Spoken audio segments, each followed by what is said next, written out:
Life Management Science Labs would like to acknowledge that we live and produce this podcast on the traditional lands of the Wurundjeri people. We'd also like to acknowledge the traditional owners of the lands of our listeners and our international colleagues. We'd like to pay our respects to their elders past, present, and emerging.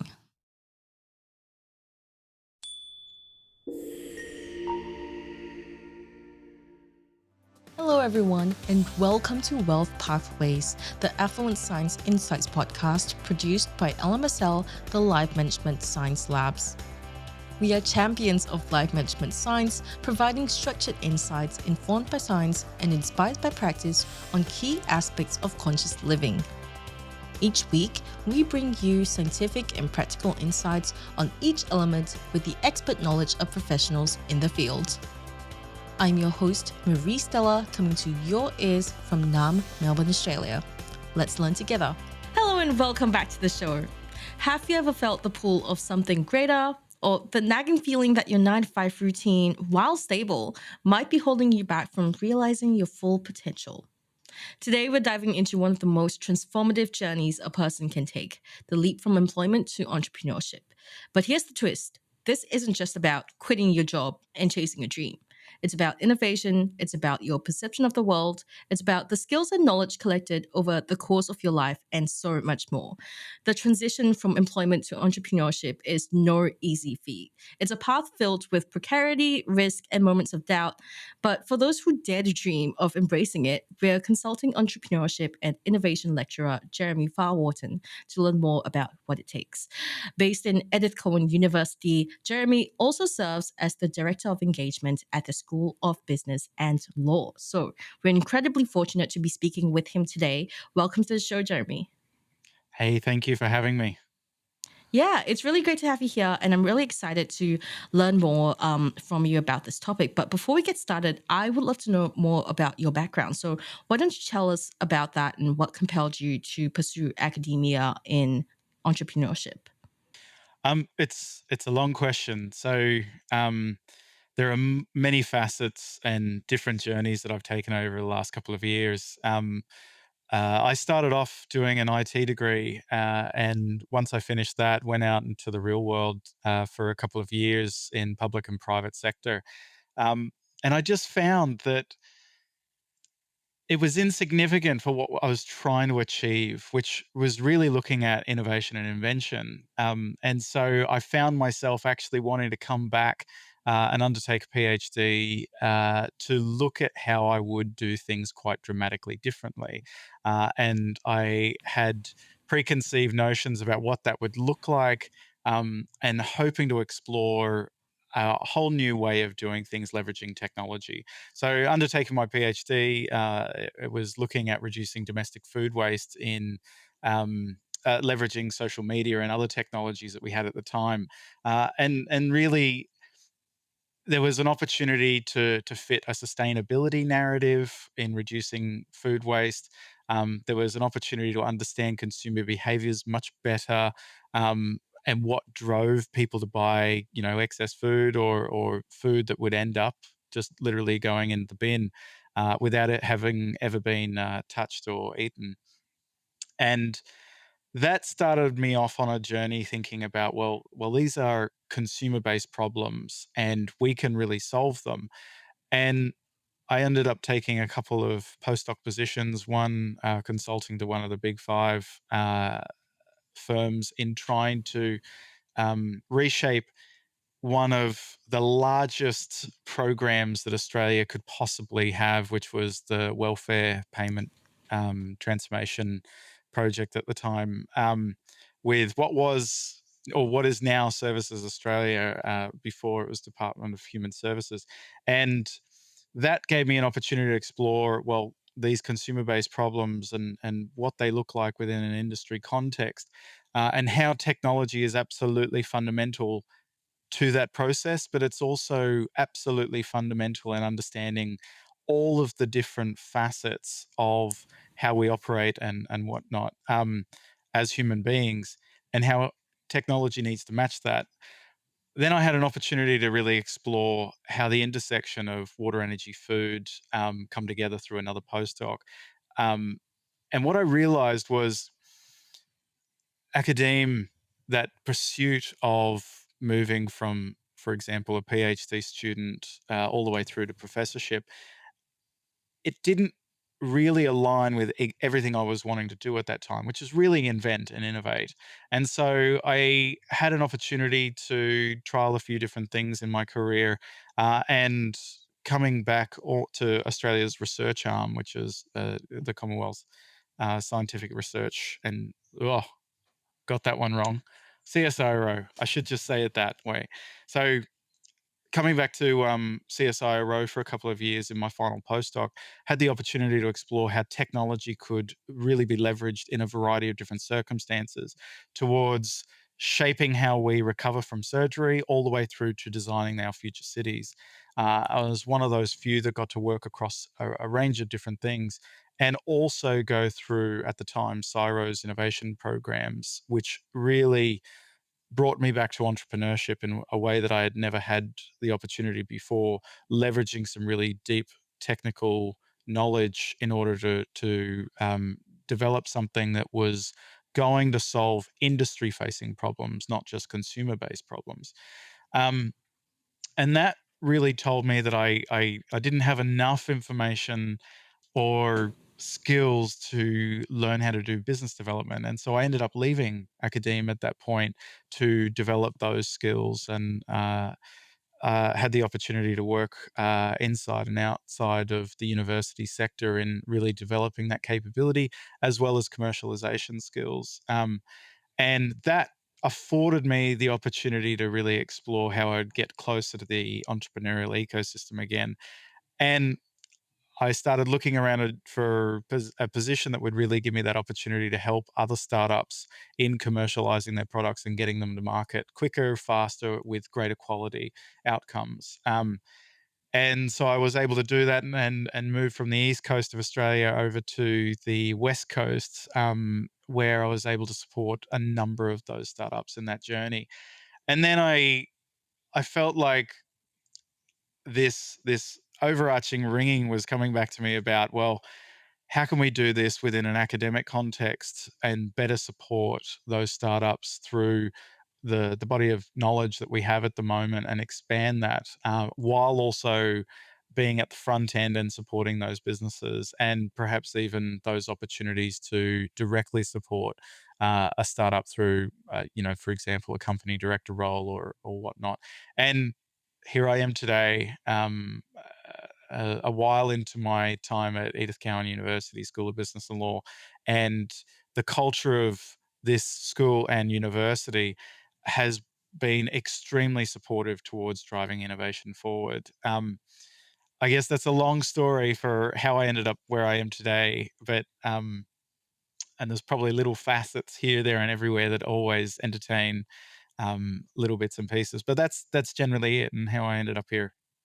Yeah, I was going to say that's quite the long haul. But more in line with our topic for today, what would you say is the most common misconception that people have about entrepreneurship and innovation?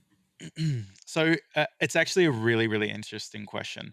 Um, it's often interesting when people struggle to find a job. Some of the anecdotal evidence shows that effectively people think it's an easier pathway to pursue entrepreneurial pursuits. So effectively, I'm unable to get a position anywhere after applying for jobs. Well, how about I start my own thing? It's Entrepreneurship is probably one of the most difficult and challenging journeys that you could take, but it is very rewarding. A lot of people who are looking to leave their day role, whatever it might be, their position within industry, they're often looking at, I'm doing all of this work. Imagine if I got all 100% of the benefit of doing that. So I'm going to leave my day job and go start my own thing to do it. And often they don't realize, well, often in your industry, workplace, whatever it is, you've got all of these other supports that you don't have when you go leave that day job. And so things like just administrative supports, finance, HR, all of these things actually matter. Even understanding how to navigate tax systems and the types of tax that you're exposed to. So income tax is the natural one that we have a day job. Well, all of a sudden you've got business taxes that you need to take into consideration when you leave that day job. So it's an interesting question. And there are, again, many different facets that people kind of have preconceived notions about, which aren't always correct. Yeah, for sure. I think like that definitely resonates with me. I've had some experience as a freelancer, but also having an employee position in companies, and yeah, the freelance part of it always looks greener, but actually doing it is so much harder than it looks, because you have to do all of your own finances, all of your own taxes, and if a client doesn't treat you very well, what are you going to do? You can't do anything about that, apart from just drop them as a client, and then you just lose money completely. So that's an excellent preface for our topic for today, I think. But before we go further into detail, I would love to get to know you better. So this is Have You Met Geremy? And this is going to be a rapid fire style icebreaker of sorts. So do try your best to answer in a line, at the very most. First up, book. I'm not sure this aligns, and I'm not sure he would have ever heard this before, but Brian Greene's Fabric of the Cosmos. Every time I And read it, movie? I get a lot from it. Movie Big Fish. Big fish. Okay. And what about podcasts? Uh, I've got a couple of these, if I may. So, look, the RAS Group's podcasts, or the RAS podcasts, they're amazing. Uh, so shout out to him. But essentially, the Australian business podcast, Australian finance podcast, et cetera, et cetera. There's a whole range that support people at every different stage and every different interest. And the other big one that I have absolutely loved over the last 2 years, Stephen Bartlett's Diary of a CEO. And role model? I have a couple of these. I'm going to say upfront my parents, but I've had a number of mentors over the years that I would absolutely treat as role models. But there's probably one that actually had such a significant impact. One of my old bosses, who was a fantastic mentor and who I've strived to be similar to in many, many different ways. So Alex Dryling, many might know him as the CEO of ClipChamp. And what about a course or class that you've taken that has stuck with you to this date? None of these are about entrepreneurship. That's so interesting. So I'd have to say year 12 chemistry. It was one of those chemistry. I was always a struggling student, particularly year 11. Year 12, everything for some reason just clicked. And I just understood how everything kind of matched together. I know these were quick fire, but you said you wanted to get to know me. Yeah. Yeah, well, it's starting to feel like you and I were both getting to know yourself more. But the last question I have here is, what's the biggest lesson that you've learned from all of these? There's probably a couple. Um, I like recognizing the long way around. There are no shortcuts in life. And I think while you can shorten the pathway, the journey has really been the most important thing to me. And recognizing that that end goal, there's no such thing as an end goal. As you approach it, it keeps expanding, it keeps changing. And so I have often thought, particularly in my younger years, that, if I just set this goal high enough and I look to achieve it, when I get there, I'll have more time for others. And I'd say relationships have been the most important part of my life that has changed me in many different ways. And had I just been searching to achieve that goal, and then had time for all of those other things like relationships and whatnot, I would have missed something truly special at every different point in my life. So I'd say relationships along the journey, and the journey is the thing that counts, not the destination. Yeah, that's a really nice sentiment. Well, thank you for sharing that with us. It's been such a pleasure to get to know you a little bit better. Now, let's start talking about how someone can go from an employee to an entrepreneur. And for starters, how would you define affluence? Well, that's a good question. I guess many people have their own definitions about this, and mine certainly changed over the years. If you were to ask me this when I was in my 20s, for example, or even in my late teens, I would have said someone with a lot of money. But to contextualize that now, I would say when you prioritize your time more than money, that is what I would refer to as affluence, where money matters less to you than your own time or your own intellectual capital or whatnot, where you're willing to, for example, um, outsource something and pay for that because the money that you have is less important than the time you spend on things. I would say absolutely that would be my definition, or how I would uh, speak to affluence in this day. Yeah, that's really smart. And secondarily, how would you define innovation? Always something new or a novel way of doing it. Doesn't necessarily mean it's a new invention. Invention does not equal innovation. It's a new way of doing something, and that could be leveraging things that exist today in different ways. I'd expand on it to an extent these days and say something new that creates value, um, and that then brings into account, well, who are we talking this innovation is for? Who would get value from it? Why would they get value? What problem does it solve? So, but I'd come back to innovation as something novel that generates value. And in your experience, what is the importance of innovation when it comes to entrepreneurship and affluence? I think this is a really good question. I'll leave affluence off the answer to this question mostly. But when we're talking innovation, every company, whether you're a sole trader or whether you're Google or whatnot, every company needs to innovate if they're going to survive. There's no two ways about it. And if you're not innovating, someone will overtake you, which is why eventually you collapse as a business. Um, so it is absolutely fundamental when we're talking entrepreneurship. Now, when we're talking entrepreneurship, a lot of people immediately have archetypes that they portray in their head as what an entrepreneur is. And we can unpack that a little bit further if that's useful to do that.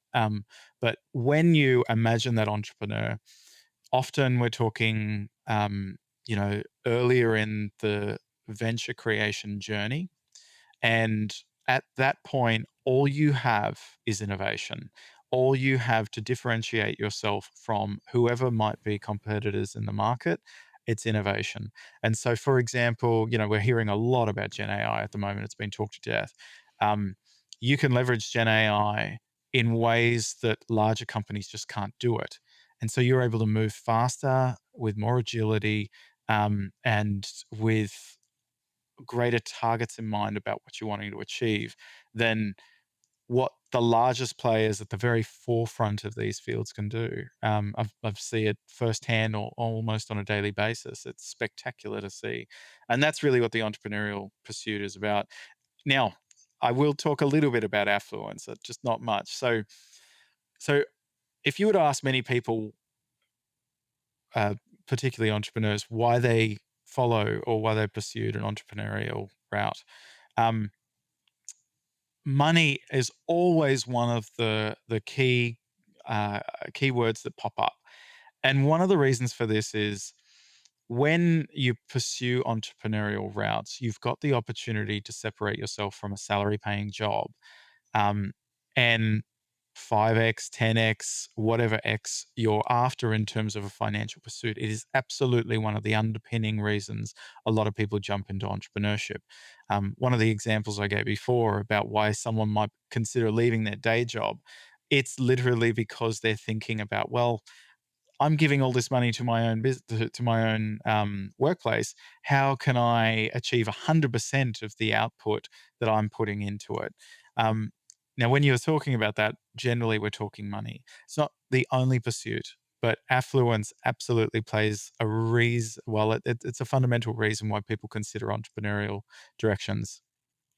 Yeah. And what are some of the other facets of entrepreneurship or a business that would make it successful or make it work apart from innovation?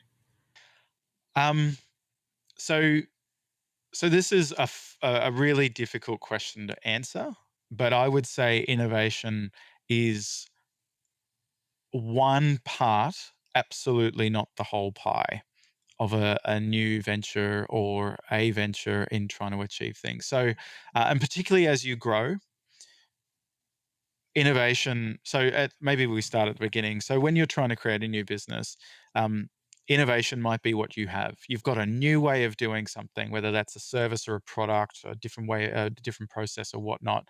Um, you have something that's novel and that you're responding to, and you're able to go to a market with a new offering that might help solve a challenge that currently exists. Well, um, that's great, and it might just be you, it might be another co-founder or a couple of co-founders. You don't have employees at that point. You're looking for the first amount of dollars to reinvest in the business to grow it and scale it. At a different stage, as you're growing, you might find you're bringing on employees, and your employees actually become part of that core business. And I guess when people look at entrepreneurship and they're seeing that founder, they're not seeing anyone behind the scenes, and yet it's those people behind the scenes that become the most important aspect of the business. So people, absolutely, they will either make or break your business, particularly in the early stages, not at the earliest, but in the early stages of growth. Um, what else? I think intellectual capital is absolutely a fundamental component as well, and particularly when we're talking laterpreneurs, if you will, although that's probably not the best term, but those that are leaving their day job to start a new gig, whatever that looks like, a new venture, and take that somewhere. Um, your intellectual capital is everything that you've got, and you're able to solve things that people just don't see. And the reason for that is you've had 5, 10, 15, 20 years in the business. So what else? I think maybe leveraging off intellectual capital a bit more. I mean, who knows how to do legal frameworks unless you've worked in law or have a legal background? Who knows how to do financials? These things are fundamental to business. Um, and you absolutely need to learn how to do them. And I tell every founder that walks through my door, um, you may not know finance, you may not know maths, you think you're not very good at it. It's paramount that you learn at least the basics, because if you go to an accountant, you still need to, or if you're using any outsourced service, you still need to know that what information they're putting in is factual, it's correct, um, and that it's an honest reflection of your business. And one of the reasons for that is you're legally liable for it. Um, else? I think there are probably a range of other aspects that you need to have a good understanding to have a successful business. The most paramount of all of them, regardless of what stage you're at in your business journey, whether you're a CEO of $1 trillion company or you're just starting out, the most important skill and capability you can have is listening and being adaptable and resilient. Now, what do I mean by that? Your customers, particularly in the early stage, they are the most important part of your business. But if innovation, you're thinking that's the paramount piece, and it is an important piece, but it's not the only piece. You need to be able to respond to who your market is. Now, that could, and when I say market or customer, I'm using them interchangeably. You need to be able to respond to their problem that they're wanting solved, that willing to pay to have solved, right? And innovation should plug into that, obviously, because whatever solution you develop, whether it's a product or service, process, whatever, it needs to solve whatever the problem they're willing to pay for is. Um, but it it generally means whatever your innovation that you've come up with to start that process, it's going to change. It's going to have to change to suit those customer problems. And the Yeah. only way you'll learn that is by understanding, listening, and talking with customers. So those people skills are absolutely fundamental. Yeah, that's really well said. That actually reminds me of the situation that's going on right now in the matcha community. I'm not sure how familiar you are with the matcha community, but matcha is really rapidly the demand for matcha is really rapidly increasing, and it's a really strong bonded community. And I'm not sure how much you know about making matcha, but for those who aren't aware, you there's a whole process to making a matcha drink. Even if you have the powder, you have to put it through a sieve. You've got to whisk it in a particular way, and yeah, you have to have all of this equipment to drink quality matcha. Um, and recently, someone came out with a tubed matcha where you have matcha paste in it, and they launched it. I think about a month ago, and it gave such a there was such an uproar in the matcha community because the way they marketed it was kind of like, you don't need all of this crap, like referring to all the matcha powders existing in the industry, and and then insinuated like, oh, this is made in China, you don't need all this crap. This tube matcha is actually way better for you, no preservatives, no nothing. Like, it's really good. But the color was really off as well. And it really, really angered people. And the community kind of like banded together to be like, hey, that's really insensitive because matcha actually originated from China. And, this is a great product, but marketing it in this way is just really hurtful to the matcha community. And, it could be marketed in a different way, which is like, for convenience or to make it accessible to disabled people. That would be a bit more positive. And get this, the entrepreneur behind this tube matcha didn't really incorporate any of the suggestions, and people have been getting even more angered and being like, why did you why are you doing this? This is not doing any good for your brand because you don't like come into the industry and dunk on everyone else. But what are your thoughts on that? It's actually a really good example, and you described a few things that are really helpful in understanding and can be unpacked a bit further. So, I mean, it's hard to know what experience the founder has in entrepreneurial endeavors and whether they're a serial founder or this is their first gig. Um, One of the key things when you're approaching entrepreneurship, it is absolutely so you've got limited time, limited resources, right? And often people think they can go to angel investors, venture capitalists, and pitch like they do or like we see or hear in America. The truth is, it's very hard to access investment, and so there is no better cash that you can possibly access than customers paying for your product, leveraging that cash to reinvest. So, is the answer then to you see this market that it's quite large? Do you sell matcha to everyone? And the answer should be, well, that's probably not going to work. And there's a variety of reasons for this. So, is everyone who consumes matcha the same? Some are wanting it for the health kicks. That's certainly why I'd prefer to have it. Some are wanting it for the bitterness of the taste, for example. Some of it are wanting just to be seen to be having matcha. But all of those have different motivations within those groups. And it's not a good idea to try and develop a single product that tries to cater to all of those. Because what happens is you create let's say an 80% their product that kind of fits roughly across all of those different markets. But they could have created a really perfect product for just one of those. And then once they had let's say cash flow coming in from selling that product to that market that loved it, that solved a key problem that they had, they could reinvest that in and then aim to leverage those funds to get to some of the other markets, but understand what products they specifically wanted around matcha. So an example would have been you said perhaps it was around convenience.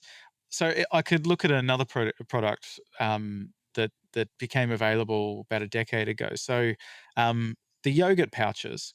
So one of the reasons yogurt pouches are so successful, and the original founder figured this out, parents were so desperate for their kids to have yogurt, to have access to, all of the health benefits that come with yogurt.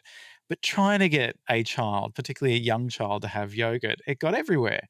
And for parents that, dual income household, needing just to perhaps get to work, do everything as conveniently as possible, the founder saw this and thought, well, how do we package something up so that parents can just give them these yogurt pouches in the car? And all of a sudden, this product was providing parents back time that they otherwise would be spending trying to keep yogurt from going in hair, over face, on tables, et cetera, or we're still across cars. And that simple offering tailored towards parents in buying them more time, that's a really good value proposition for a key market. Is it suitable for everyone else? Well, it probably is now, right? In different ways. But with the matcha product, for example, if a founder focused specifically on, now I don't know this example specifically, but and if I were to research it, unpack it a little bit further, I'm sure I could see a few other suggestions. It's always useful 2020 hindsight, right? Or looking at things objectively, doesn't take into account, the mountain of work that went into it. But still, um, if they were trying to create a convenience product, well, I know that, for example, CEOs, limited time, or executive suite people, even managers, directors, if you were to focus on those seeking health benefits that want that quick hit, and the health benefits that come with consuming matcha, then absolutely they would have been a great market. But if you take that same product and provide that convenience to people that like spending the time curating that product, well, they're going to have a different response. And it sounds like that's similar to what may have happened. All of a sudden, these people that really enjoy the process of prepping their matcha to consume, all of a sudden they're given this product and they don't like the fact that it's taken that experience away from them. And this comes back to that my point before. It's extremely important, absolutely in the early stages, but across the lifespan of your venture. You absolutely need to understand your customer, how they consume things, how they find out about things, what their problems are that they actually want solved. If a problem is that they're time poor, that they don't want processed aspects within the whatever they're consuming, then absolutely you're trying to cater towards that as a value proposition. You're almost trying to solve their pains in many approaches that you can take around this. So, yeah, that's kind of what I would reflect on in that context. Yeah, thanks for that. That was really insightful. But in terms of transitioning from employee to entrepreneur, what what are the key steps involved in that? Okay, so it's really interesting.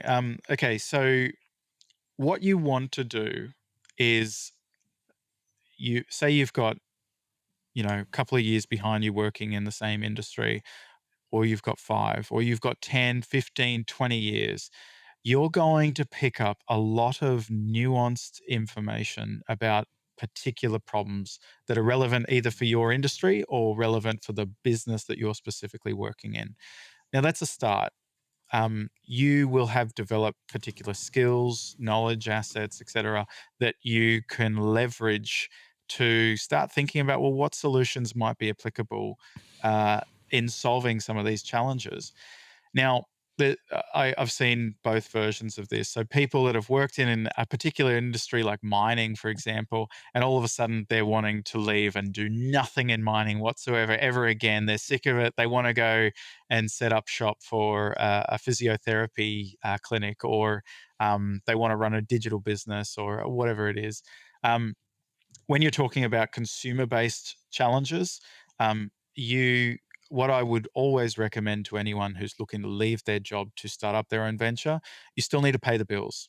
Now, when we're talking about a person that's been in industry for a couple of years or 5, 10, 15, 20 years, they will have had a journey behind them, which makes their entrepreneurial profile quite different to what many presume the archetypal, young, um, no responsibilities behind them, etc. That's generally the archetypal entrepreneurial view. These individuals are quite different. They might have a mortgage, or they may have paid off a house. They may have a family, so a partner, perhaps with kids, and they're looking for a different pathway to explore. Um, but their risk profile is different. So when you don't have responsibility, this is really interesting. When you have a house or houses or a superannuation or other investments or assets, you you would think that maybe, well, you have those things. So why are you worried about losing any of them? Um, you actually worry a lot more about losing those, because it's a lot of time that's gone into creating those. So again, the risk profile is quite different. And you can't simply, in many cases, unplug from one opportunity like a day job and plug into another opportunity like entrepreneurship without taking into consideration all of those things. Why? Because entrepreneurship from day one generally pays zero, right? And if you have bills coming in, there's questions about, well, can you actually um, continue to pay for those bills? If have you got a savings or other assets that you might leverage in order to pay for those bills? And they're pretty simple things that hit us on a day-to-day cycle. And so um, within that, you're also wanting to consider, how much time do you have if you're still having to maintain your day job, or at least maybe even being able to drop back part time. Are you able to do everything that you're needing to do with your new venture with the time that you have available? And again, this is not something, it's general advice. It's not something that you can really tailor to everyone. It's tailored towards an individual based on their own experiences, their own situational context, and whatnot. Um, all right. So, do you have the ability to hold your current position while developing a business on the side? So, I often refer to it, I'm not sure I should do this, but I often refer to it as having a side hustle and trying to develop that as the hustle that you focus on. So it's literally, is it a hobby that you can develop up on the side? Now, this can be a digital business. It could be whatever you want it to be. The key thing is your role. There's probably assumptions, whatever your role is in whatever industry, there's probably assumptions about what you can do now versus what's really required in an entrepreneurial pursuit. You need to know who your customer is going to be. And so, any founder that's coming through my door, particularly those that are coming from an industry based role and looking to start an entrepreneurial journey, the first step is, well, have you got anything? And if you don't have anything, what are you wanting to do? What's your idea? And let's do a market segmentation process based on that idea. And really, a market segmentation process is just figuring out, well, who would get value from this idea, this product, this service, whatever it is? And then um, which ones are likely to get greater value, or which ones are likely to be able to be accessed faster with less effort than others? And there's always the case. There was one I had relatively recently who created a new, really cool invention, actually. And they were like, "Oh, this is going to be great for defense." And I'm like, it's going to take you a long time to get to defense. Do you have everything that you need in place to pay for the bills that's going to take that time? Defense have preferred supply networks. They've got regulations that you need to meet, certifications that you need to meet. That's a lot of investment that goes into developing out an invention suitable for defense, and a long lag time before you see any kind of income to support that process. And so that market segmentation process just helps you understand, well, who are the better customers to target right now, where you could get some cash flow happening, where you can build out the business. Um, Then understanding, once you've kind of mapped out all the different market segments, you've got to pick one beachhead market. Beachhead is a term often used in the US. We use slightly different term in Australia, but beachhead kind of shows that that's where we're going first. Obviously from war times. That's our first market that we're going to approach with, and then we can expand from there. But they are the ones that were the least difficult to get to, where they're willing to leverage your idea or whatever it is, pay for it in order to solve a challenge that they're having. So, what is that challenge? So, you find that market segment, and then you essentially go out and interview them. Now, I teach a lot of students in entrepreneurship, and the question that always pops up, because it's always awkward to go talk to people, right? It's always awkward. No one wants to do it, um, particularly when we're talking about something brand new and it's out there. No one wants to do it, so they immediately turn. Well, could I do surveys? And every semester that I run this course, I hear that question. Can I just do surveys? Can I just get response? And the answer I always say is absolutely, but it won't tell you anything. And so it's a whole bunch of wasted time. There is no shortcut. I said that before. There is no shortcut. Um, Sometimes you just have to get in the mud, and it's not the most pleasant of journeys, but you learn so much, and you learn how to swim in the mud, and you learn how to get out of the mud, and you learn everything that you need that is going to be relevant for you to create a success out of your business. And that is really just understanding the consumer, everything about them. What is the problem that they're experiencing that your solution might support or help them solve? What method do they like to be contacted through? Like a lot of people I see, in fact, I heard recently, one of the founders I know, they spend about $100,000 a month on Facebook ads, and that's because they know their customer market segment that they target is um, mums, mums with young kids, specifically in the age range of for the toddlers of around 2 to 3. They've got a particular product, and they effectively get to them through Facebook, and that is their marketing channel. Well, you need to know whether mums, for example, if that's your market segment, are actually on Facebook. Um, when are they on Facebook? How do you target ads in particular ways to reach them? All of this you need to unpack through interviews. You just can't get it through surveys. Once you have that, once you understand the problems that customers face, you can start developing or tailoring your solution directly towards solving those problems. And what I would say is, you're not trying to create a product for everyone, it's just for that market. You get that initial revenue that comes in, you reinvest it in towards building out the product to target other market segments. Often we talk about minimum viable product or minimum valuable product. Um, that's really what it's about. You find that one market that's niche enough that you can develop a solution for, that they're willing to pay for. So that, I would say, absolutely is a requirement in that process. You need to have the bandwidth to understand who your customer is, and then go talk to them before even kicking off the ground about whether this business is a thing that you can pursue or not. Um, it's actually only after that, what I would call customer validation process, that I would even think about setting up shop. Then there's all the other things to consider about whether, what kinds of structures and whatnot. But I'm probably going a little bit too much into the detail at the moment for such a question. Yep. Yeah. Well, you mentioned a little bit earlier about needing to be receptive to feedback and to be resilient, to be an entrepreneur. So I'm really curious to know what other psychological traits or skills are crucial for that entrepreneurship mentality. Okay, this is a really fascinating question. Really, so I unpack this one with my students all the time, and I do it all the time with founders as well.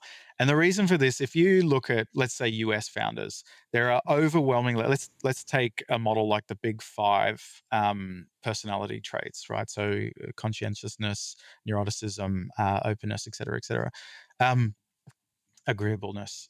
So if you look at US founders, tend to be they tend to have reflective personality traits of two of the top five.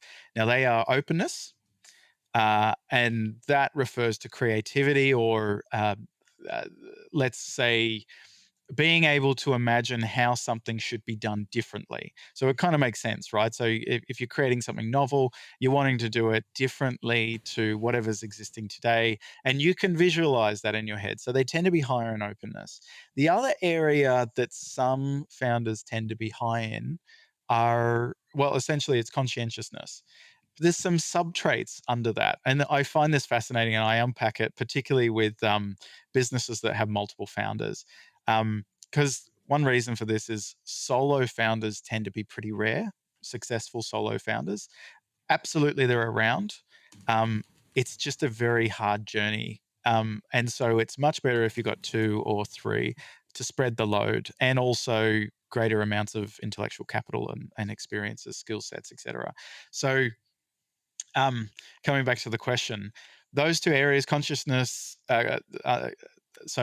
you've got um, openness, high in creativity, and you've got conscientiousness and subtrait industriousness. Now that means you can go out and you pull things together and you just make it happen. You're ambitious. You're able to pull things in, right? There's also another subtrait, orderliness. Now the people who tend to be higher in subtrait, and again, I do this with my students all the time, and it's so fascinating to see the breakdown of how they all come to this realization of where they're actually really, really good at. But subtrait industriousness, those that really can pull things together, and they're messy. You look at their desk, you look at their office space, wherever they're operating, they're always messy. They work in ordered, what I would call ordered chaos. Those that are high in orderliness, they're the ones that you walk into their office, everything's straight, neat, tidy. You're looking at bookshelves, you're looking, everything's there. And you can always spot them. That's how I spot them. These two absolutely need to work together. So those who are high in industriousness and high in openness, they're really good at starting up things and looking at how things need to begin. They're not great. Now, of course, I'm talking about this generalistically, but they're not great at the implementation side of things. And this is where I say, if you're a founder and you find yourself high in industriousness, you want to find a co-founder that's high in orderliness, someone that can help you implement it and manage that process. Because those managers, those high in orderliness, tend not to be great starter-uppers and pull things together that's needed. Okay, so what about the other traits in the big five? So neuroticism and whatnot. So there are many founders that you would find with all kinds of mixes of those traits. If you're not high in openness, you're like creativity.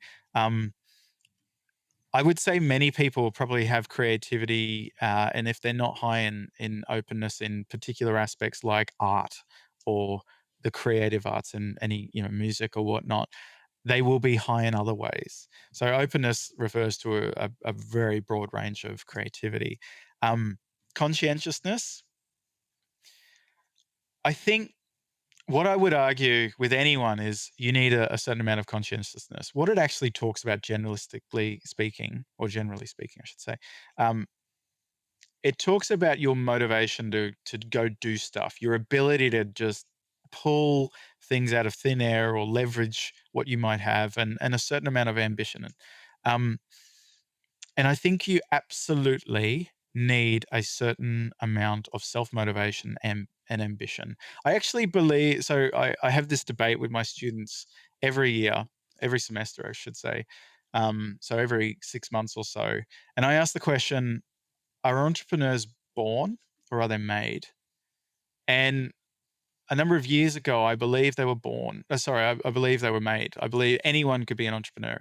These days, I actually find there has to be fundamental traits. Now, there could be environmental triggers that support this process, but I actually feel like you need a certain amount of motivation that will get you out of bed, that regardless of the thousands of reasons to not do something, and let me just reiterate, there are always 1,000 reasons not to do something, but it's that person that only needs that one reason to do it.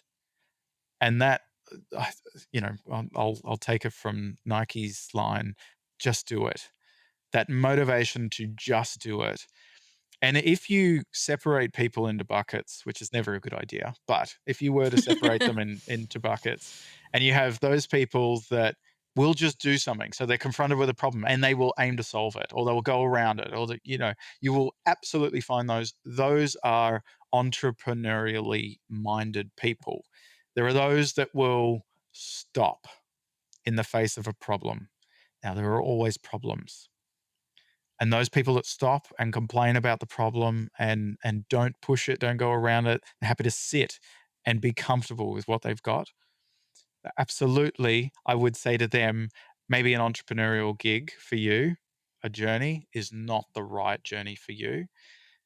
Now, if they come back and say, no, I'm going to do this, there's no two ways about it, I'm going to get in there and do it, all of a sudden that's picked up their entrepreneurial spirit. But if they're still sitting there and they're not willing to get out, and unfortunately, I see this all the time. And academia is an interesting place because the difference between, if I were to look at those big five traits, the difference between entrepreneurs and academics, they're actually not that different. But the opportunities, because we're exposed to new innovations all the time in academia, the opportunities to create something new out of that. I would say they're always there for academics, but it's pretty rare to find those opportunities that turn into spin out opportunities, or leaving the day job as an academic and creating your own business. It's far and few in between, particularly in Australia. But yeah, so coming back to, I guess, to the personality traits, you can be high in neuroticism, which let's just say that's it's more focused around negative emotions. So you have a lot of self-doubt. Well, sometimes self-doubt becomes a motivator. Sometimes it's about proving either to yourself or to those external to you. They're probably not the strongest motivators, but they absolutely help. So someone who's high in neuroticism could absolutely be a great entrepreneur. Um, Someone who's high in agreeableness, they are great at negotiating. Why? Because they build great relationships. And relationships absolutely are key pillars of great successful businesses. So any one of these traits of the big five, I would absolutely say um, I would absolutely say conscientiousness is probably one of those traits you want to be higher in, but it's not mandatory. But you absolutely you maybe before jumping into entrepreneurial pursuit, might want to test that one in particular. And a great test is, well, is there a problem that you're passionate about enough about solving? And the reason that's important is you're going to have some tough days in the entrepreneurial pursuits, particularly when you're getting rejection after rejection, which is where resilience comes into it. Uh, and you will be rejected by your customers. There's no two ways about this. Um, uh, and not just once, but again and again. And that's really the pursuit of finding the right balance between problem solution fit, or uh, market solution fit, et cetera, et cetera. Resilience is key. If you're high in neuroticism, resilience is tough. And you need to draw, and those that are leaving a day job and starting a new business, they've had years of experience around, they had a project knocked back or a project that wasn't successful. You learn to be more resilient. And I'd actually say there are greater opportunities with those leaving their day job of 5, 10, 15, 20 years than those coming out of university or school and looking to create something new. But they've got all this ambition, their risk profile, they're really happy to take on so much risk because they don't have a lot to lose at that point. But there is so much more. And I'm working on a piece at the moment, actually, that's looking at, from a macro perspective, productivity of industries. If you look at the amount of investment that's gone into innovation in the last couple of years, let's say last 20, 30 years, versus the amount of productivity gains that we've had from such innovation, they don't correlate. They're asymmetrical. And so why is that? And maybe one of the reasons is because we're not providing enough supports for those wanting to leave industry. And dive into those entrepreneurial pursuits that where they are looking to create solutions to some of those deep technical problems that they've learned about over the last 20 years or so. I think there's a tremendous opportunity, but it comes back to the same personality traits of resilience, your ability to be motivated, self-motivated to change things. Now, the good thing about entrepreneurship is everything you put into the business, you get out of it. And so this is where I say to people, if you're not putting anything into the well, you're not seeing any outcomes out of the business. Well, what are you putting into it? But I do see entrepreneurs that are looking for someone else to take their idea. And so no one else is going to be as passionate about your idea as you. There is no one that's going to drive that ship. It's you at the helm. And if you're not willing to drive it, it ain't going to happen. If you are willing to drive it, you adjust to the market and you continue to pivot until you get exactly what the market is wanting. And once that happens, it's an incredible journey. Yeah, that reminds me of my partner who has a list of innovation business ideas, but Don't he we doesn't all? want to. Yeah, he doesn't want to be involved in any of them, so he just keeps a list. And I recently illustrated them. For example, silent cereal packaging. So instead of the like you get when you're opening cereal, it's silent. And then there's self-cleaning bed sheets. So if That's a anyone wants, yeah, fantastic idea. I've heard from the yeah. tourism industry they've wanted this for years, and particularly on cruises. So it's useful to unpack these with people, right? So let's take the silent opening of cereal boxes, right? So a very similar product a couple of years ago, silent Velcro. So Velcro used to be very, very loud. It still is. You can. It's much cheaper if you get the very loud stuff. But all of a sudden, silent Velcro popped up as an opportunity. It was very difficult for them to get that product out there, and it really depends on the market you focus on. But I'm very fascinated when people tell me this because I like digging into some of the reasons. Well, why don't they do it? Is it because they're high on neuroticism? Because they have a lot of self doubt? They don't know how to do it. Now, no one knows how. The one about doing this myself, the entrepreneurial journey myself, there is so much you don't know and that you can't possibly learn from books. Sometimes you just have to dive into it. And what I've learned is it gets way easier dealing with uncertainty the longer you're in that entrepreneurial journey. Um, but when you're used to knowing things and you've got assumptions that you've got in your day job, for example, and that's way easier, um, well, of course, there's a massive barrier there for you to jumping into entrepreneurial pursuits. There's some things we didn't talk about as well, which is probably worth mentioning. Like if you're in a day job and you stay in that day job rather than jumping into a full time entrepreneurial pursuit, um, there are implications that you need to think about or consider. Things like most organizations, particularly if you're in a well-known organization, they'll either have non-compete clauses in the contract, or they'll have things like intellectual property clauses. Now, a lot of the intellectual property clauses, they will say something along the lines of, if you dream it, we own it.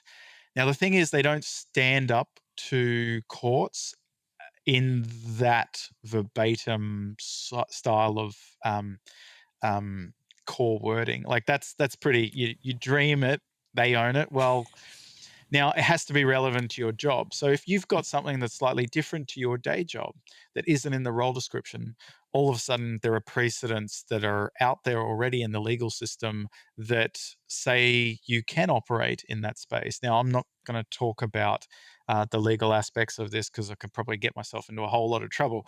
But and I could very well be wrong on any of the nuances, but it is worth exploring what your um, employment contract actually states about what you're allowed to do, because those things, there are ways to work within them. So for example, um, say you're wanting to get close to a business, but you maybe can't You don't have the time to operate it as a managing director or as a COO or whatever, but you still have skills that are going into that business. Well, you might want to consider being a company director for that business. And that is often allowed within industry. It shows that you've got, years of experience that you're looking to translate into businesses. And there are many, many other different approaches or methods that you can take around being in around near a startup or startups that still allow you to share some of your fundamental knowledge and get some benefit out of it. If you're not running the business, chances are you're not going to get a massive equity stake. But if you're still supporting that business in many ways, there's often financial benefit. And again, it comes back to what you're wanting to do. That actually brings me really nicely to my next question. What are the most common challenges faced by employees turned entrepreneurs, especially for those who have achieved major success in their careers? Yeah, what's your advice for overcoming these? I probably say this way too often now, but it is a fascinating question because a lot of people don't necessarily realize these when they're jumping out. Okay, so let's talk about a few of the common ones, and they kind of come back to the misconceptions people have. The first thing is, particularly if you have been in your role for a number of years, you would have climbed the chain. I'm sure you would be earning a fairly large salary. Um, you don't get that when you jump into a new business. What you earn as a business, you're able to extract as an income at least part of that. Um, so, a lot of people have this preconceived idea that a lot of the businesses, the startups, particularly those that are innovation driven, their CEOs are earning bazillions and bazillions, particularly if they've received investment from venture capitalists or wherever else. Um, so their valuation of the company might be like 100 million, but they might only be taking away 80,000 a year, and that's in Australian dollars. So that's, it's certainly higher than the average wage, but it's not that much higher. And certainly, if you've been in the industry 20 years, you're in C-suite level position or manager or director. You're probably going to be earning, upwards of 100K, plus super, plus leave entitlements, other benefits. Um, it's just not the same. And so that's one of the aspects you need to be prepared for. One of the other crucial aspects, and I said it before, you get what you put into the business, you get out of what you put into the business. That means if you're still maintaining a full-time role or a part-time role and you're spending X amount of time in this new venture trying to create it, there's still a limited amount of time. Now, if you're at that age point where you've spent 5, 10, 15, 20 years, you might have kids, you've got a partner, and with those comes demands on your time. Um, and you need to take those seriously because they're obviously priorities for you. They will take you away from both your day job if you maintain it, as well as your business. And it is a continuous challenge. It never goes. A continuous challenge navigating the balance. And you need to do what's right for you and what's right for your circumstance. But time is absolutely a fundamental challenge that you need to consider. It's really interesting. I often think I wish I did the entrepreneurial gig much, much earlier when I didn't have dependencies, when I didn't have kids, um, perhaps even before or when it was just my wife and I, or before a relationship. Um, there would be so much more time that I probably wasted back then that I could have put towards an entrepreneurial endeavor.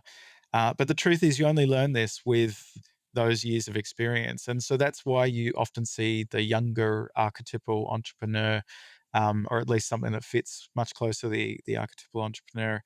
They absolutely are diving into it because they've got that available time. They're looking to build up their own um, profile as an individual around the concept of an entrepreneur, and that it becomes their life. Well, you don't have the same affordances when you're leaving a day job. when you're when you're perhaps a little bit older, let's call it that. Because a laterpreneur, I'm going to use that again, laterpreneur doesn't necessarily mean that you're in your 50s or 60s. It could mean that you're in your 20s and you've had that opportunity to get some real world experience around industry and whatever that looks like. I hear a lot of marketing people wanting to engage in new opportunities in marketing. But honestly, there's innovations that radically transform the landscape around particular industries like marketing. I mean, Gen AI, I mentioned before, like you can literally leverage Gen AI now to replace many of the things that you otherwise would do in marketing. Now, some people could leverage that in ways that they otherwise wouldn't have previously. You can leverage that to create a new business around marketing. But some people would think immediately, well, that is my job. Or maybe this is replacing my job. So maybe I need to build up something on the side so I can get into it. So innovations are also one of the the big advantages, but they're also a challenge to work within and around. But time and how you navigate that time, it is absolutely crucial that your business has you in it. You are your business, particularly in the early days, and you got to navigate that effectively. Some people I see become much more productive in the time that they have because it's so limited. You often see this in parents, obviously, and anyone listening to this, you'd probably know it, who has kids. Um, um, I would say it is always a challenge kind of navigating, like, if you've gotta maintain that day-to-day role, that's gonna have demands on you in ways that you don't necessarily know or that you're not used to, and you need to make sure that you're comfortable enough, your responsibilities, your duties, whatever you have to do, um, will allow you to work on the business in your spare time. So, for example, if you're in a high stress work environment all the time, and that's occupying your thinking in the evening, over lunch, breakfast, on the weekends, when are you going to have time to work on anything else? And add family into that if they're trying to pull you away on weekends. So a lot of people think, well, I'll just build up the business on the weekend, but you might be doing stuff with your kids or family on the weekend while you're trying to get away from day job. It is absolutely a challenge to navigate, and it changes on a day-to-day basis. So you might find that you're getting into a rhythm, and all of a sudden something happens, and then you're having to readapt and readapt and readapt, and that's just life. But should not be a reason not to do it, unless you're finding that the day role is just occupying all time. So I've seen many founders leave or stay with their day job, and what they're doing is work in the evenings, sometimes on the weekend, but actually it's mostly in the evenings and mostly in the mornings or lunch times or whenever they get spare time. That's sometimes okay.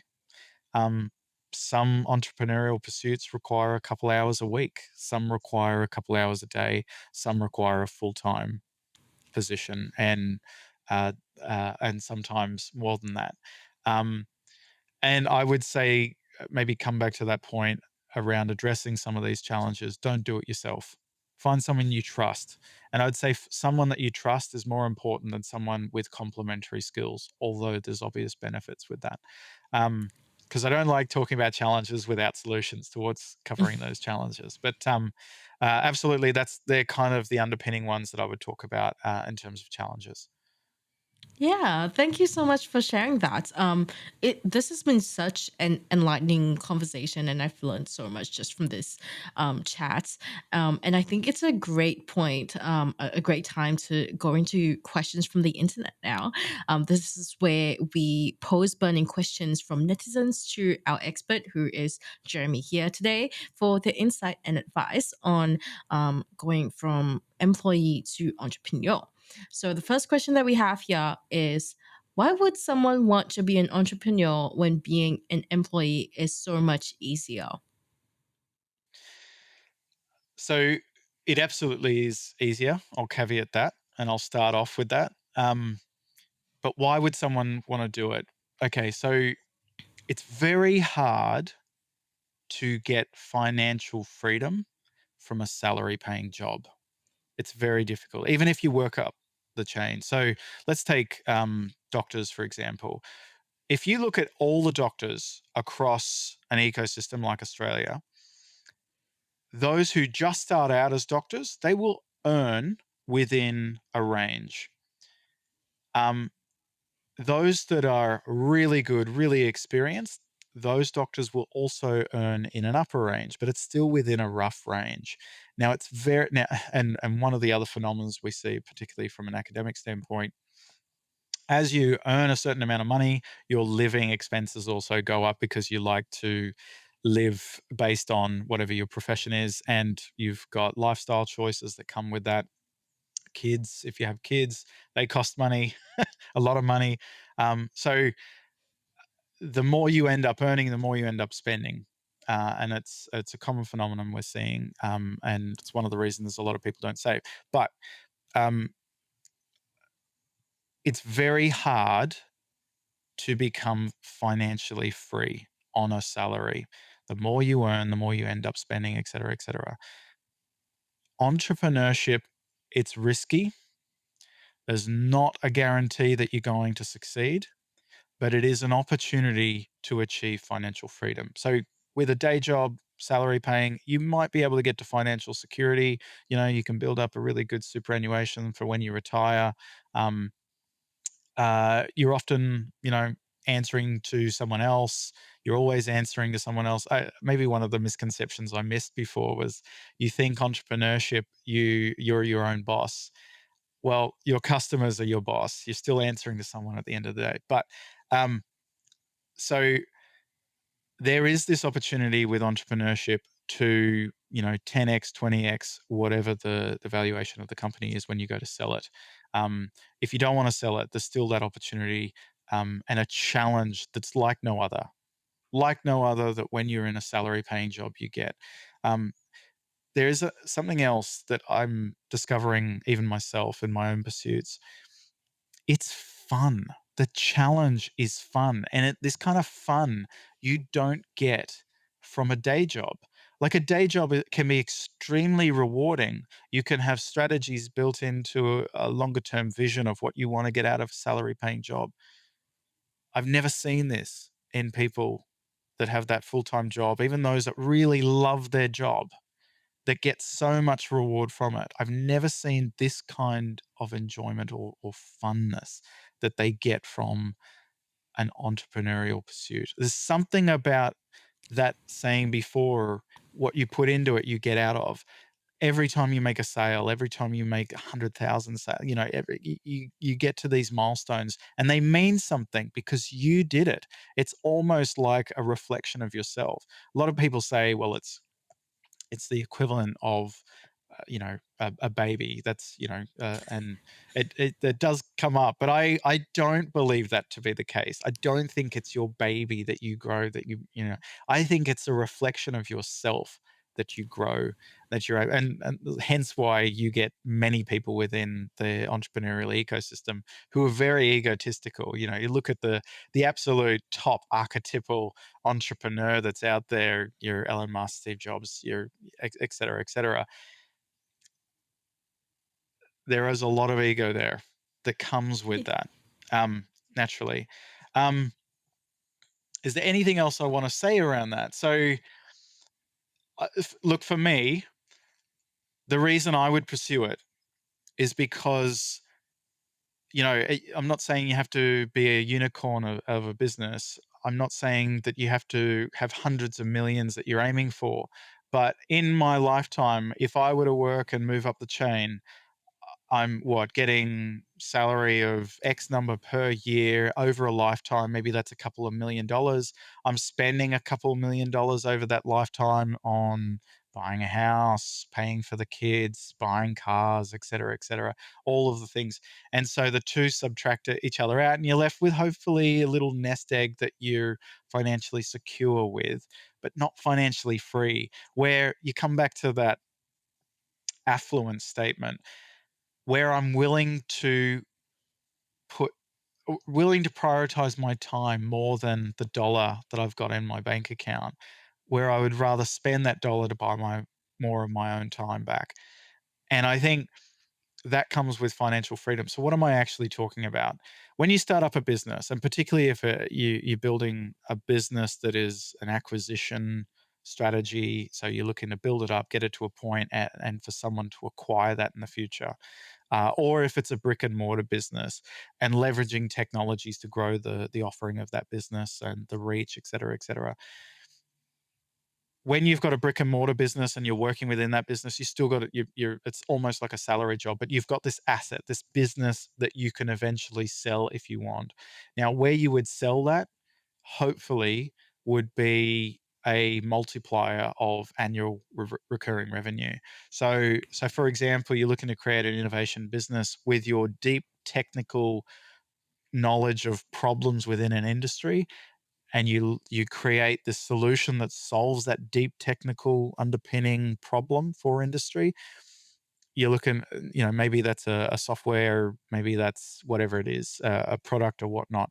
You get to that to a point where you're selling that to that industry again. You're building up customers. You get to $2 million. All of a sudden, you could look to sell that business for a multiplier of that $2 million. So if it's software, you might be looking to sell it at maybe 10x that. So all of a sudden, you're talking about a $20 million business that you sell it for. And if there's multiple co-founders, um, let's say there's two, maybe you take it 50-50.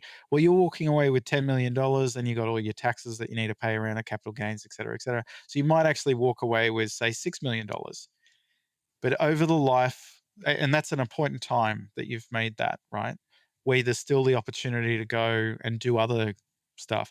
Whereas salary-based business, you're working your entire life to get to something like $2 million of total earnings. Not that you've got that in the bank account, but entrepreneurship is that opportunity to have financial freedom. And it is a longer shot. It's way more difficult than a salary paying job. So it can't be the only reason you're doing it, but it is a strong reason for some people to maintain them in that approach.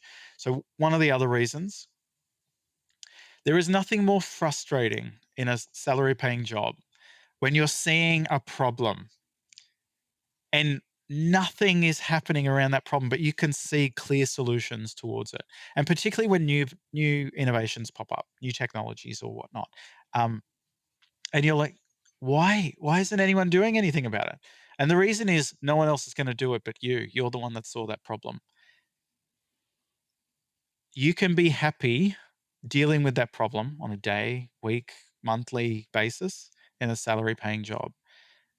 You can try pursuits like entrepreneurship, and some industries allow you to do that, where you're entrepreneurially minded, you're pulling together resources.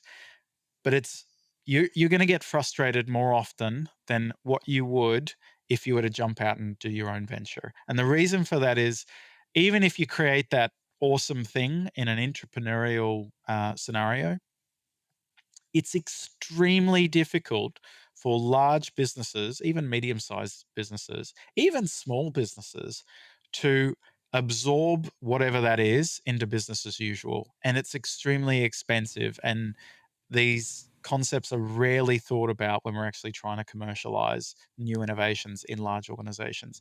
So that frustration will stay with you, even if you've managed to solve it within an organizational context. Obviously, there's exceptions to the rule. But if you've got an underlying passion to solve a problem, one of the best ways of achieving that is to create your own solution and build a business around that solution with a fundamental understanding of who the market is, your customer, what their problem is that you're looking to solve, and you go ahead and build it. No one will do it better than you.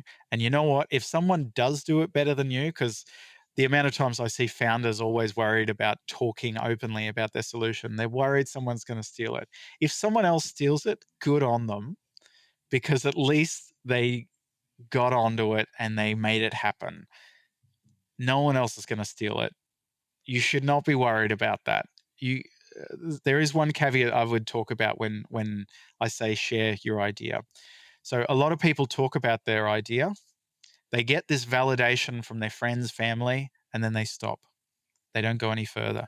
Makes a lot of sense to friends, family. They're very, very supportive. They're the ones that love us, right? So those that love us give us the best of answers. Um, but it's such a shame when you see a really good idea just stop there and then. Why does it stop? Because of course it's hard. Of course there are things that you haven't even thought about. Um, and there's always supports within ecosystems to help you along different stages of that journey. But if you're passionate about something, it's time to think about the pathway of taking that passion towards solving a challenge for someone out there. And entrepreneurship is absolutely an incredibly rewarding journey that you will never get to experience in its complete form within a salary paying job. That sounds so inspirational. I feel like we should end on this note. But in all seriousness, we are running out of time a little bit. So let's move on to practices and habits. And this is where we'll touch on the more practical day to day application of what you've shared with us. So, what habit would you recommend an employee turned entrepreneur practicing in preparation for entrepreneurship? This is a great question, obviously, and probably a fundamental question. And it will probably, my answer will probably be one of those do as I say, not as I do. But one thing that I think has helped me, and certainly one thing I've seen in other people, um, try new technologies, explore new technologies, but really it comes down to how you spend your time. So how you manage your time and say no to other things, what becomes your priority. So spend a bit of time really trying to understand what your priorities are in life and that place that you are in your life journey. Um, so it could be family, it could be your relationship with your partner, it could be that you're wanting to become known for something, whatever it turns out to be. And if you're having to maintain a job on the side, or I should say as the priority, and you're trying to build up a venture on the side, um, all of those things require time. And so stop wasting time that you don't have affordance to waste anymore. Um, so prioritize your time. Prioritize, figure out what your priorities are, and then prioritize your time accordingly. Um, Am I good at time management? I've gotten way better over the years. And as I said before, you become really productive the less time you have. So I would say that's probably the biggest thing to focus on. Get Just prioritize your time, figure out what's really important to you, and then become really productive and say no to a bunch of things. Yeah. Particularly meetings, wasted meetings. Oh, it annoys me when I get pulled into a meeting. I get to the end of it and I'm like, why on earth did we just waste 30 minutes talking about nothing with no outcome? So I Yeah. also have structures now that I require when I do meetings. Smart. Yeah. I agree with that. So I have the same experience where the less time I have, the more productive I am. I think because there's this like scarcity mindset where I'm like, oh, I'm running out of time. I need to do this now, or I'm not gonna have the chance to do it ever. Whereas if I do have all the time in the world, I'll be like, "Pff, I have all the time in the world. I can do this whenever. I don't have to do this now. There Right. there is a caveat, right? So if you're doing things right then in the moment all the time, eventually you're gonna get burnt out. And that can be a very hard to navigate thing when you're having to do a full-time job to pay the bills, when you're having to, because you're looking away from a career in whatever you've been doing, and that could be well set up, you could be well known. I mean, with that comes all of this intellectual capital that you absolutely can leverage, and a network, hopefully, that you can leverage too within that industry. But burnout's a real problem, and you need to configure yourself in a way that you're giving yourself a rest. And that could be, well, you treat your new venture as a configuration that allows you to take weekends off, or I don't know. It depends on your own personal circumstance, what you're comfortable with, and what mechanisms you've developed over time to feel like you can deal with burnout. And what has your experience been with figuring out what your priorities are and managing your time? How did you get through it? What advice do you have from that? So if I'm completely honest, I would say many arguments where I've been wrong, probably with my partner, in just understanding where I thought I'd be prioritizing time and realizing actually that's not really important. And this is interesting. So I am definitely a person that is more focused on things than people. And generally speaking, you will have two types of people. I shouldn't do buckets again, but I am. So you've got two types of people: those that are more focused on things versus those that are more focused on people. So I'm definitely someone who's more focused on things, and I owe everything to my wife. She's the most incredible person in the world to me, um, and she's opened up a new sense of what really is important in my life, which I would never have had I not met her. Um, and we've got our kids together, and they've of course demanded much of me. Um, so I would say, in trying to navigate this process, um, external validation can always help, because there are those around you that might say what's really important. But it also has to be something like, I get a lot out of my family. So they are my number one priority. But within that, I'm also looking at all the different opportunities I get involved in to support where I'm wanting our family to go.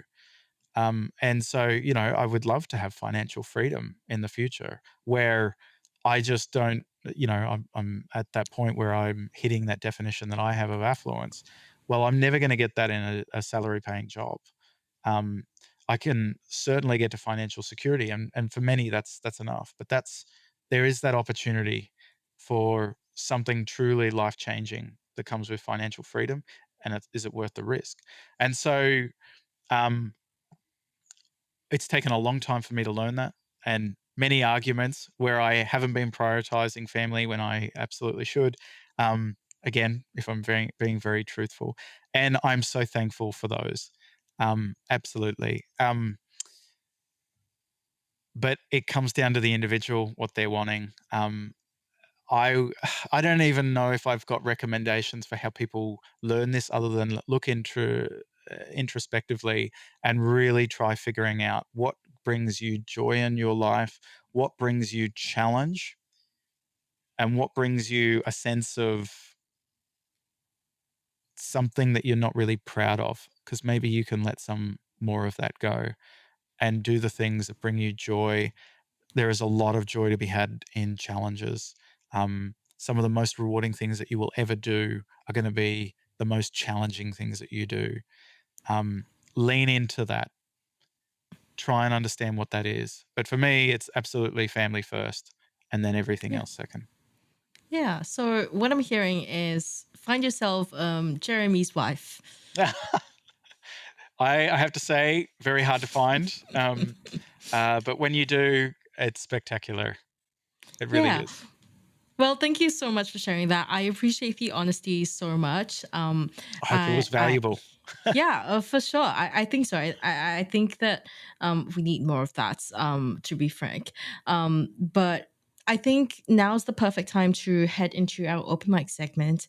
And this is your chance to talk about anything that you're passionate about, and it doesn't have to be related to the topic. So the floor is entirely yours. Take it away, Jeremy.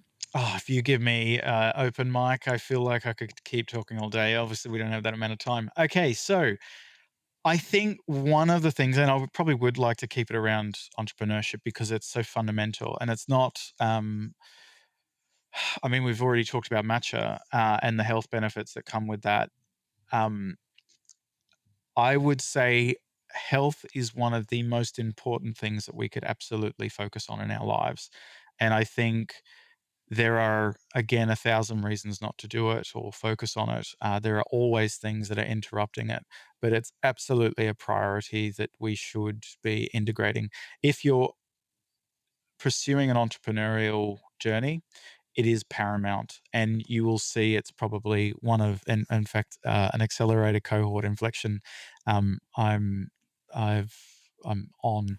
Um, I remember this question popped up at the end of last year when everyone's health scores were coming back in, and everyone was it made it their last priority. And one of the things that came out of that process was the fact that everyone absolutely needs to focus on health. So if you're doing strength training or cardio, all of these things are going to help with your mental health. They're going to help with your thought processes.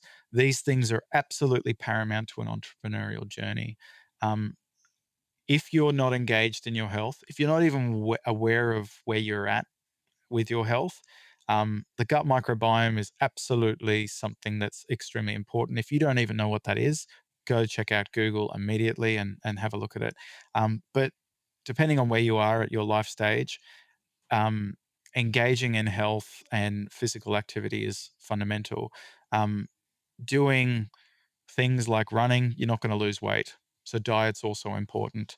Um, Happy to talk about the science of that too. We don't have time today, but you won't lose weight from running. You'll maintain your weight, but running is something you do because it helps you mentally. It exposes you to bacteria in the environment, which is also keeping your health in balance, etc. Um, Weight training, strength training, really, really important, regardless of your gender, age, becomes more important as you get older. So I'm finding. These are absolutely things that you need to embed in your life if they're not already there. So take the time, find the time. There's never any time. So fit it in where you can, whether it's during your lunch, whether like I don't like going to a gym, for example. I much prefer exercising in the open outdoors. There are many ways that you can do that, even over a lunch.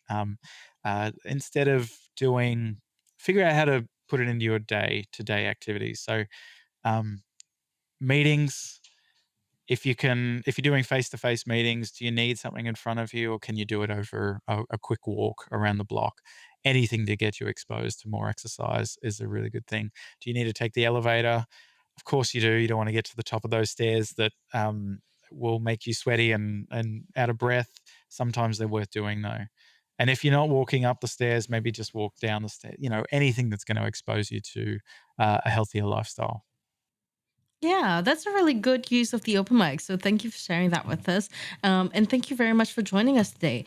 If our listeners want to find out more about you and what you do, where can they go? I am extremely easy to find. When I say extremely easy, I don't even do business cards anymore. So if you search my first name, you will find me on LinkedIn, and that is the absolute best place to find me. So Jeremy with a G. When I say that, people are like, "Oh, come on," but then they're like, "Oh, of course. How many people named Jeremy with a G?" If you check me out on LinkedIn, just type in Jeremy with a G, you'll absolutely find me in the top couple, if not the top. And come find me. Send me a personal message, and I'll see what we can do to create some value for you. I'd love to hear about your journey as well. Yeah, that's great. We'll link it in the show notes. So thank you everyone for tuning in, and we'll catch you in the next episode. You've been listening to Wealth Pathways, the Affluence Science Insights Podcast, produced by LMSL, the Life Management Science Labs. More episodes are available from 10 life management perspectives and can be found by searching LMSL on Apple Podcasts, Google Podcasts, Spotify, YouTube, and other podcasting apps available on your devices. If you enjoyed this episode, please rate, share, and subscribe to our channel so that other people can find it and we can continue to provide quality content. More of our work can be found on our website at affluence.lifemanagementsciencelabs.com, where you can join our movement. I'm Marie Stella. Thanks for tuning in.